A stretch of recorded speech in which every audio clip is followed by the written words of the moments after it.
sebagaimana Allah menyatukan pekerjaan amar ma'ruf nahi mungkar. Orang yang melaksanakan amar ma'ruf tapi dia tidak melaksanakan nahi mungkar, maka amar ma'rufnya ditolak oleh Allah Subhanahu wa taala. Begitu juga sebaliknya, orang yang melaksanakan nahi mungkar saja tapi tidak melaksanakan amar ma'rufnya, nahi mungkarnya ditolak oleh Allah Subhanahu wa taala. Ada kiai sorbannya panjang, udang-udangnya 3 tingkat, zikir malamnya kuat, tahajudnya hebat, jamaahnya di mana-mana. Tatkala di sebelah kampungnya ada kemaksiatan, dia berdiam, maka ibadahnya tertolak oleh Allah Subhanahu wa taala. Begitu juga sebaliknya, ada preman gagah, ketika ada kemaksiatan ustaz perintahkan bubarkan, dia bubarkan. Ada perjudian, bubarkan, dia bubarkan.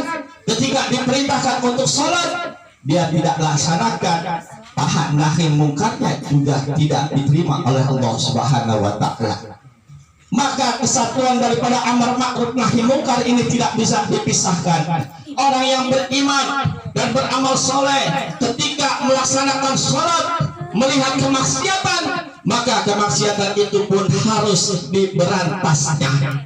Marra amikum munkara falyughayyir biyadihi fa illam yastatir bil lisan wa illam yastatir bil qalbi dzalika adhaful iman. Jika kalian melihat ada satu kemungkaran di depan mata kalian, jika kalian punya kekuatan, ubah, hancurkan dengan kekuatan kalian. Kalau tidak mampu, fa illam yastatir bil lisan, gak mampu kita bertarung dengan lisan kita, berikan nasihat. Gak mampu dengan lisan kita, maka dengan hati kita tidak ridho dan tidak pernah menerima adanya kegiatan kemaksiatan di wilayah kita. Dari atabul iman, maka yang demikian itu adalah selemah-lemahnya iman seseorang.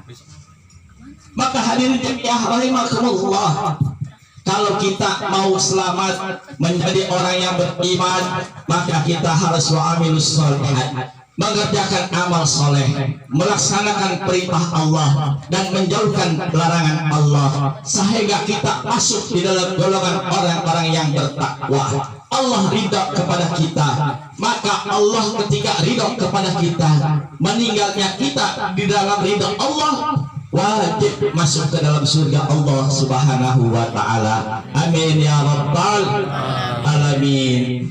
Kira-kira siap tegakkan amar ma'ruf nahi mungkar, siap atas kemaksiatan, siap atas kejoliman, yakin. Sallu ala Nabi Muhammad. Jadi semua ini kita butuh ridha dari Allah Subhanahu wa taala. Meninggalnya seorang suami, kalau Allah sudah ridha, maka masuk ke dalam surga. Meninggalnya seorang istri, kalau suaminya ridha, maka masuk ke dalam surga. Enak tuh. Jadi istri mah butuh ridha suami doang. Kalau lelaki butuh ridha Allah untuk bisa masuk ke dalam surga. Maka kalau istri-istri kita ini suka nanya, Pak Ridho enggak sama saya, emang kenapa Neng? Kata Pak Ustadz, kalau Bapak Ridho, saya ini masuk ke dalam surga kalau meninggal Pak. Kata bapaknya, udah cepet-cepet sih. Pokoknya saya ridho deh Neng, kalau meninggal malam ini juga nggak apa-apa. Saya mau ganti lagi soalnya ini, mau ngeduain nggak berani.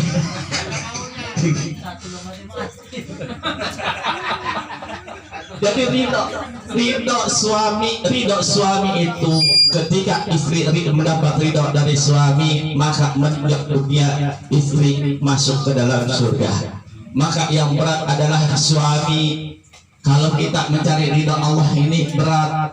Bagaimana ibadah kita ini harus penuh dengan ikhlas, ihsan.